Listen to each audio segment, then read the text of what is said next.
Hello and welcome. After creating your MTG Arena account, you're looking over some of these options here. The first thing that you probably have in your mind is you want to play some Magic. Well, to play Magic, you're going to have to build a deck. I already have a deck built, a strictly uncommon and common, so building only from the card pool that I have from the initial setup of the account. And what I call a Blitz archetype is trying to get my opponent to 0 as fast as possible. It's Blitzkrieg in the truest sense. So let's dive in here to the deck that I've built. It's completely mono red. And because everything is so low to the ground, as you can see here, there's mostly 1-drops, few 2-drops, and a singular 3-drop. I feel like I can get away with running 20 lands. Normally, a deck should have 24 lands as a starting point until you discover if it's getting 2 mana flooded or if you're getting mana screwed, not drawing enough lands. 24 is the recommended default of where to start when you're building a deck. Now, when I was building this deck, what I did was I tried to look at any creature that could hastily attack on turn 1. And I landed on these 4 creatures, and they haven't been disappointing so far.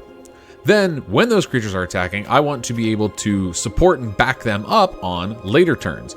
So that's where I get cards that, Monstrous Rage is going to beef up my little 1-drops. Ancestral Anger. Not only does it beef up my creature, it also draws me a card, which is usually a weak point for mono red. Mono red doesn't have a lot of card draw, so the ability to potentially get +1/+0, +2/+0, +3/+0, and be drawing a card as the game goes on is amazing. It's wonderful. I then have a card like End the Festivities, so that if my opponent is dropping a bunch of 1 toughness creatures that potentially could be blockers, standing in the way of my Blitz, I just destroy as many of them as I can. Or even, let's say they have a 2 toughness creature, my Sawblade gets blocked. Well, now, in second main phase, I can cast End the Festivities to deal the rest of lethal damage. Now, a play pattern that I really enjoy is turn 1 KFK, Kumano faces Kakazan, into a turn 2 Swiftspear, or really turn 2 any of these hasty creatures. Even a Phoenix Chick. A 2/2 flying chick is much scarier than a 1/1 chick.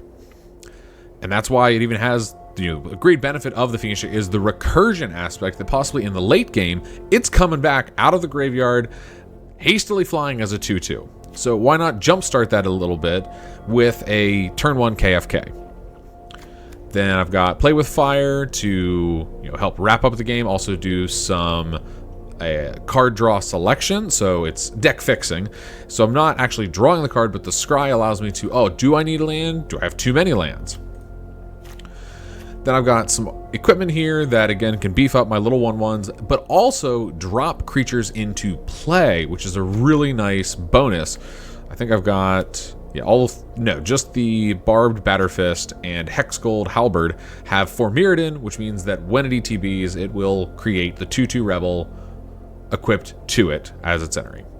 And of course, Lightning Strike, because, it might be a twice as expensive bolt, but a bolt is still a bolt.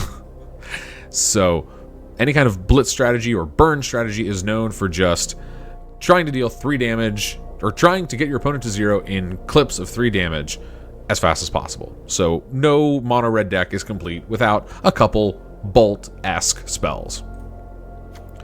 Then rounding out here, been testing out this. I'm actually not entirely pleased with how this has fared. In fact, I'm actually, let's go ahead and walk through some changes. So first, let me double check if I have any haste creature, or which haste creatures I have access to. Oh, okay, I can do another Phoenix Chick. I should do another Phoenix Chick. A 4th Phoenix Chick is definitely better than that 3-drop artifact, without a doubt. And now that puts me at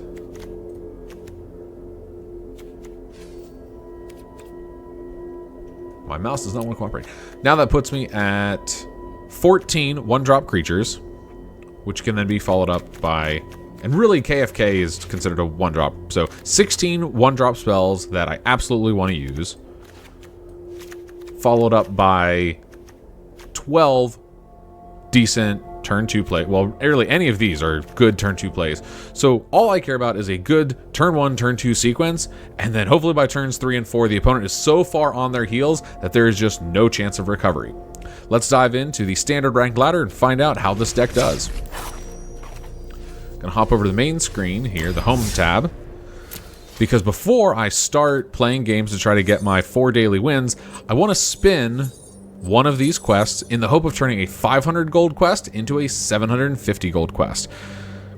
Now none of these, so there's black, green, white, green, blue, green, so none of them have red to try to pivot away from accidentally burning through one of these 500 gold quests using my red spells.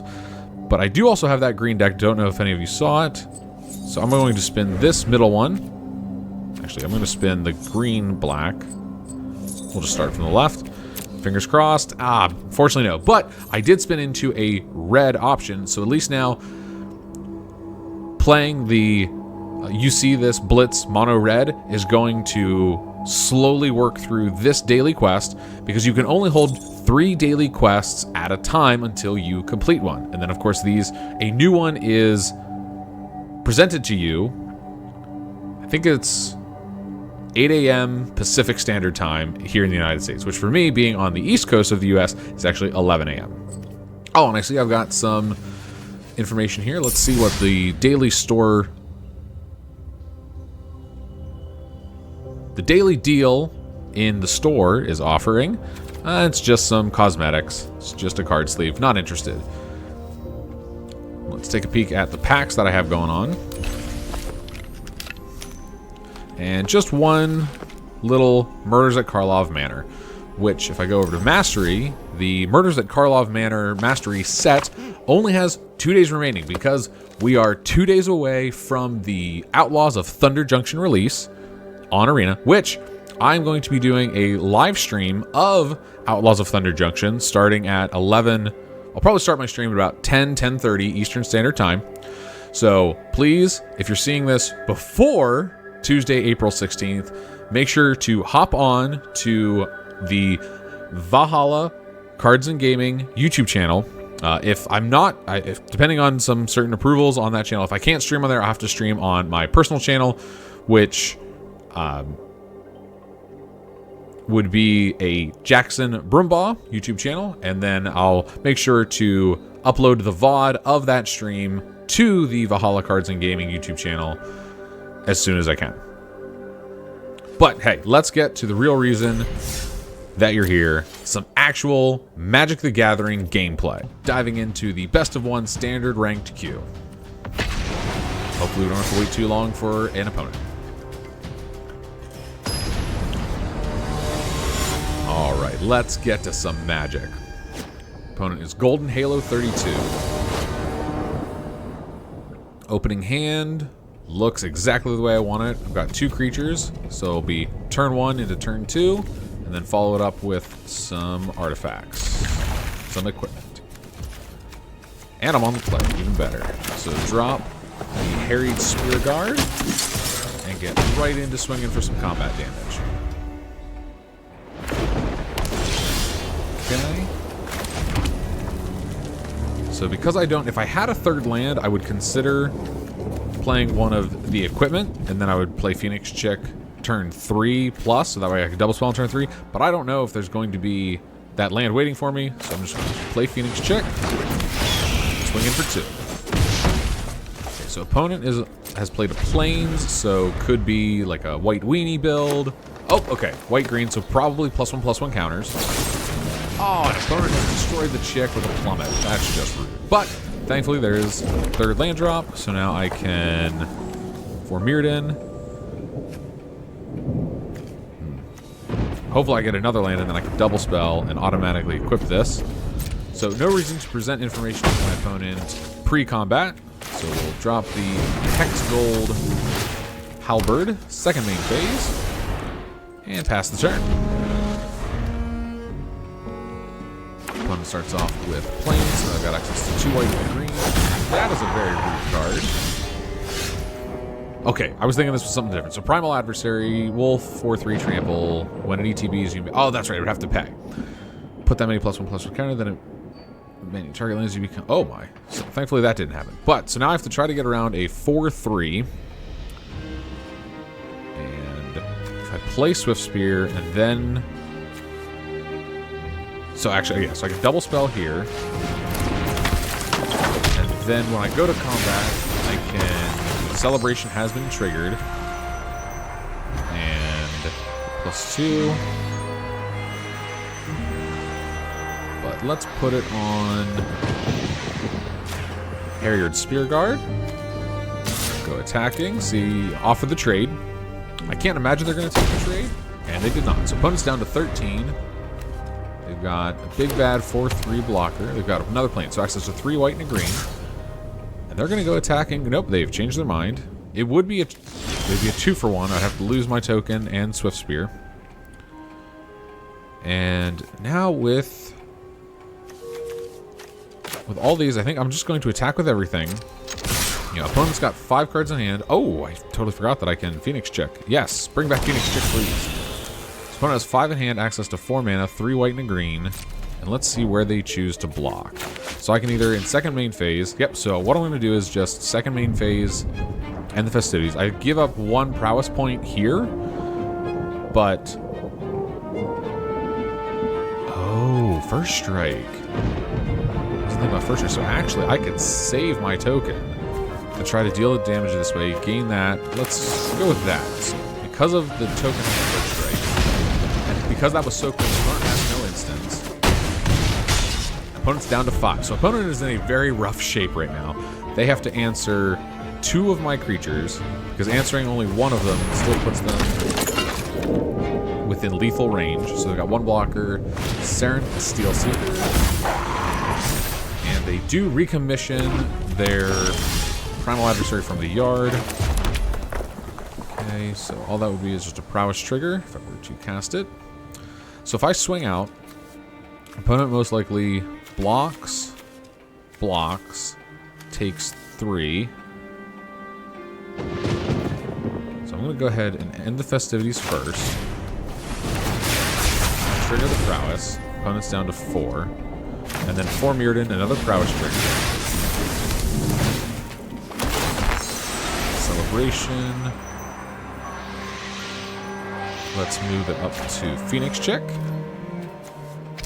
Actually, all I need is a Phoenix check. 4 lethal.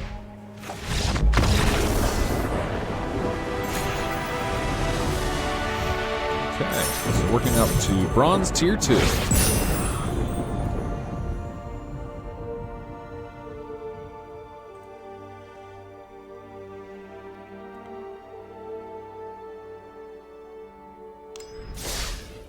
Pop back out to the home screen for my 1 daily win. And I cast 8 red spells, so what is that, about 40% of the way towards accomplishing this daily quest. Let's queue up game number 2.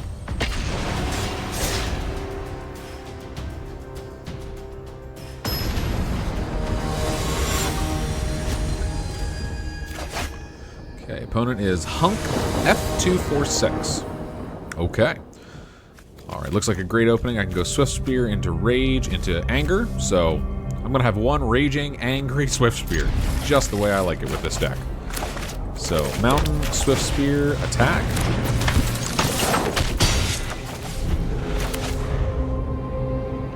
And then next turn, going to draw the card first with Anger. So, opponent played an island. So it could be something tempo, could be a lot of options. So attack for 7 on turn 2. That is a lovely turn 2 in standard. I don't know when the last time you could say that you had your opponent down to 12 and drew a card in standard. Alright, so opponent is blue-green, played a Lycanzel Current Conductor, 2/3 Merfolk Scout. Whenever a creature you control explore. Okay, so it's probably an explore deck. Whenever a creature you control explores a land card. Okay, so it has to be, when the explore trigger, it has to reveal a land. You may put a land card from your hand onto the battlefield tapped whenever a creature you control explores a non-land. Okay, so either way, put a +1/+1 counter on Lycanzel Current Conductor. So, get the prowess trigger. So now I can tech into this, and odds are they are not going to want to chump. Although, if you don't chump, you're down to 8, which can potentially be some dangerous life total for a Blitz burn deck. Oh, an opponent just takes it. Okay.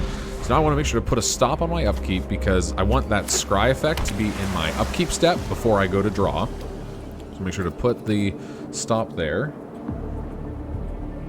I potentially could, you know, if I have to remove a blocker, I will, but I'd much rather be able to deal 2 to the face, drop my opponent down to 6, and then I'm guaranteed, you know, definitely going to be swinging with 3-4 then because of Crouch Trigger and a 1-1 in the air. Okay, so opponent is exploring with the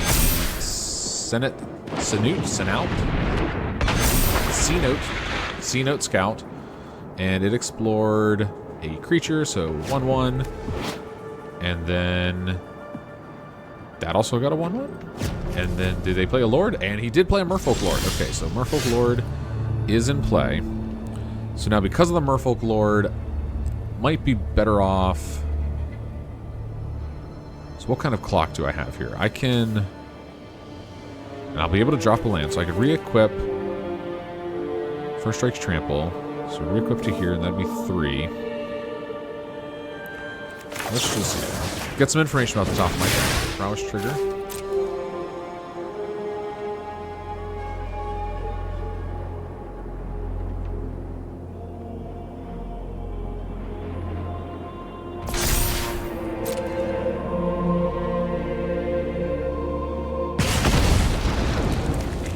And tap sack a target creature with power 2 or less can't be blocked this turn. So I draw that.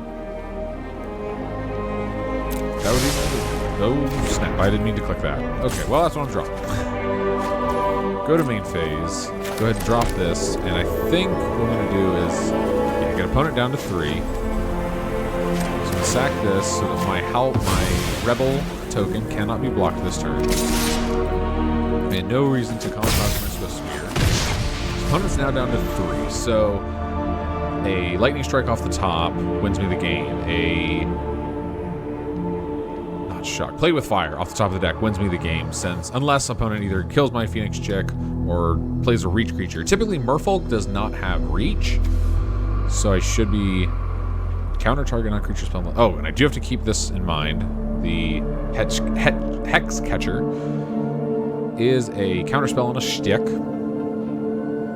So if I go to cast like a winning Lightning Strike, I have to make sure to keep up. I have to be able to pay the 1.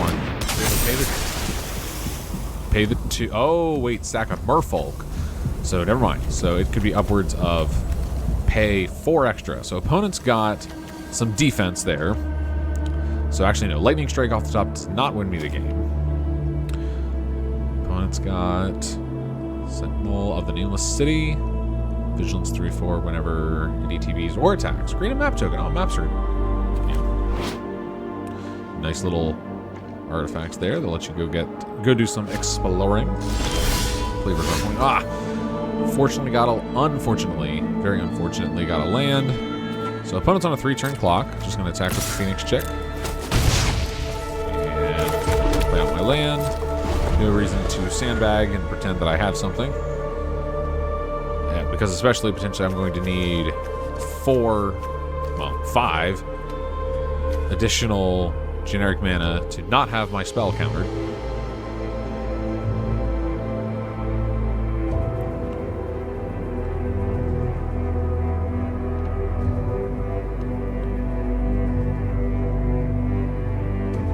Opponent is in the tank thinking over. Okay, opponent decides to not play the Sentinel. To play a Jade Light Spelunker. What was X time? X was 2? Or X was 3? So, Nikansela is getting big.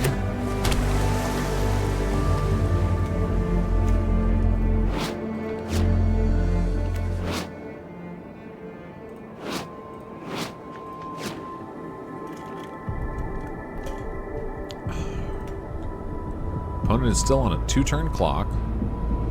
Probably my best draw would be any of my equipment that then I can move up to Phoenix Chick. Or wait, no, that would still be non-creature spell. So I don't really have any good draws. Because if I make that... Okay, so there's a hasty creature that doesn't help me. So, land.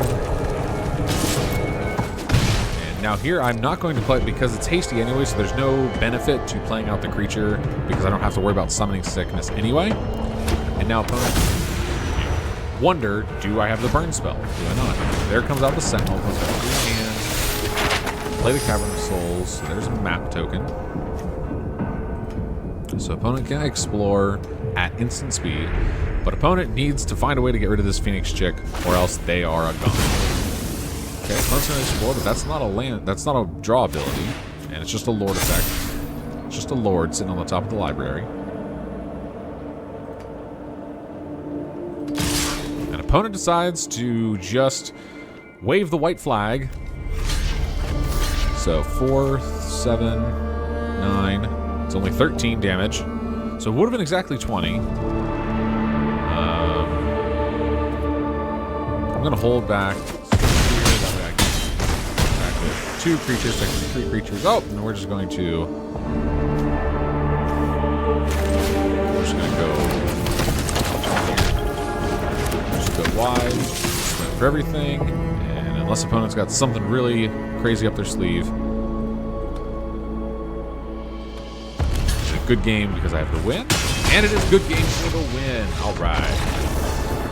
Give me 2 more rank tiles here in Bronze Tier 2. Yeah, I had fun on that one. I mean, I won. How was it not fun? No, I will say, there are some games that even when you win, they're just such a slog and take forever and were so just annoying that it didn't matter that you won. It still was unfun. I'm going to try to run... see if one more game can accomplish this quest and then get me, hopefully, a win to get that 100 gold there.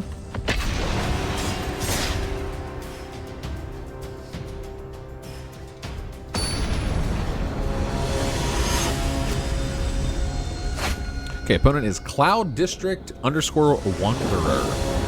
Hello, Cloud District Wanderer. An excellent starting hand.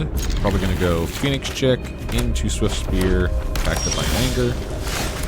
With this, oh, an opponent's potentially also a mono red list, but unfortunately they did not have any turn 1 play.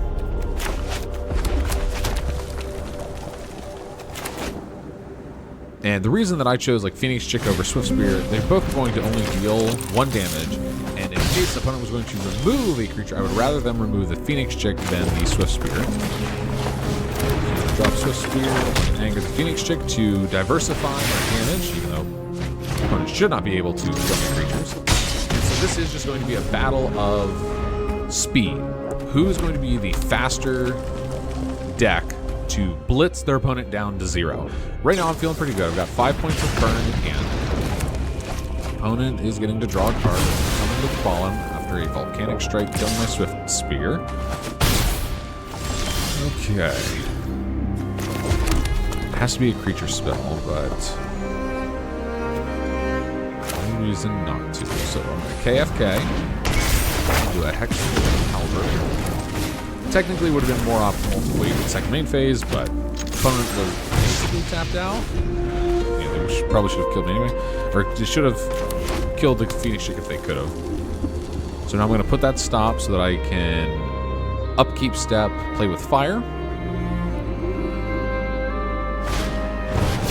Opponent's got Riveteers or Requisitioner, and it looks like they are blitzing it. Okay. This creature's going to go away anyway, so no reason to trade off my 2/2. Now I'll get to create a treasure. They're going to draw a card. So they are in their end step.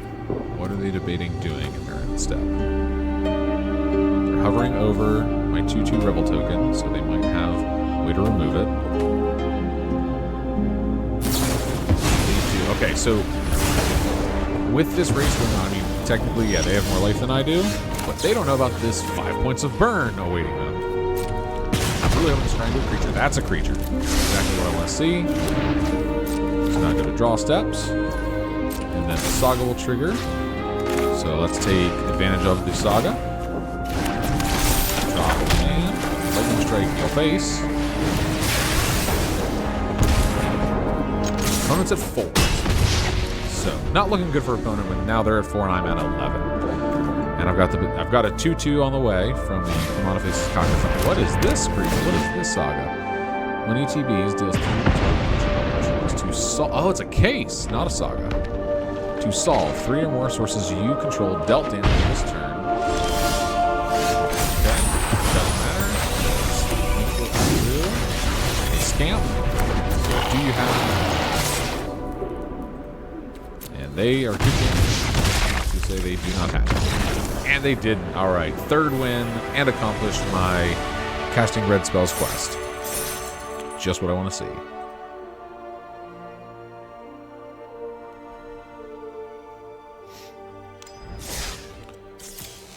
There it is. Daily quest accomplished. 3 wins achieved. Got a little bit of XP as well. Wonderful. Now it puts me up to 3,500 gold and 60 gems. And so now tomorrow when I log in, or the next time I log in, there will be a new daily quest waiting for me. But that's the gist of it. So whatever deck you build, I recommend if you are going to do the ranked ladder, it's probably better to try to find what would be called a net deck. So go on to MTG Goldfish or some other sites that people have built lists, or untapped.gg is specifically for MTG Arena. So then you can see what lists are out there, what decks to build. And then once you download that list from like Untapped.gg or MTG Goldfish, then you can just real quick import that deck. And then it'll have, potentially if you don't have some of the cards from the list, it'll show you that the cards are not in your collection, unfortunately. You'll just have to find some substitutes. Just the standard ranked queue, the ranked ladder is going to be a little bit harder competition than if you were to just do a find match standard. This is called standard because it's the most thank you, common Sparky, way to play. for the information. It only uses cards from the last So just play to keep things on average might be not as spiky, not as driven to win. Obviously, we all like to win, but people in ranked are truly trying to climb this ladder, go from bronze to silver to gold to platinum to diamond, and then the real dream for any spike playing Magic Arena, MTG Arena, is to achieve mythic status. Never hit there, but maybe someday.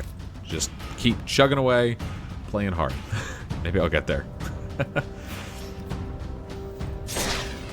And my recommendation, if you're going to especially start a spiky route of wanting to climb up the ladder, mono red is cheap. So there you have it. It was strictly commons and uncommons from the card pool. Like, I didn't open any packs. That is strictly the card pool that was offered to me, that was available to me from opening my accounts, going through the tutorial. And it was able to pull 3 wins quite easily. I'll get these reorganized here based on actually I'll do it this way. So the turn 1 plays that you try to have, you want to make sure to have at least one turn 1 play, turn 2 play, and then some sort of plan following that. Is just it's a simple strategy, simple play pattern, and then it should be these cards are already in your collection if you've opened up your MTG account. It's fairly easy to pilot because I don't really care what my opponent's doing. I don't really have to interact with my opponent. The goal is just play 1-drop creature, beef up 1-drop creature, and then finish out with some burn spells. It really is just that simple 3-step process when piloting a mono red blitz or burn strategy. If you would be interested in trying to build this deck in paper, please go ahead and check out the store I have co-founded, that I co-own, Valhalla Cards and Gaming. You can shop our inventory at valhalla-cards.com. We are your source for cards ranging from the simple, cheap draft chaff, like what you would see here, all the way up to some of the higher end staples for modern, pioneer, and even standard. We look forward to We look forward to your business, and please give us a look. If you want to reach out to me personally and say hello, I would feel so honored. You can reach me at Boundless Jackal over on Twitter. If you've got questions that you're debating which card to include in a deck list, or if you want some pointers on how to pilot a deck, shoot me a tweet over on X, Twitter, at Boundless Jackal, and I would be tickled pink to offer any tips and advice that I can for improving your Magic game, for making a deck better. Right now we're in the thrill of pre-release season with Outlaws of Thunder Junction. So if you've got a card that you're not really sure how to evaluate it, oh, I've never seen this type of rare or mythic, or even an uncommon. Some of the uncommons out of the new set I think are really, really interesting, going to be really powerful. Like I said, please feel free to reach out, say hello if nothing else. But that is going to conclude this video of climbing the standard best of one ladder on MTG Arena. May you go forth, mulligan little, and draw well. Peace out.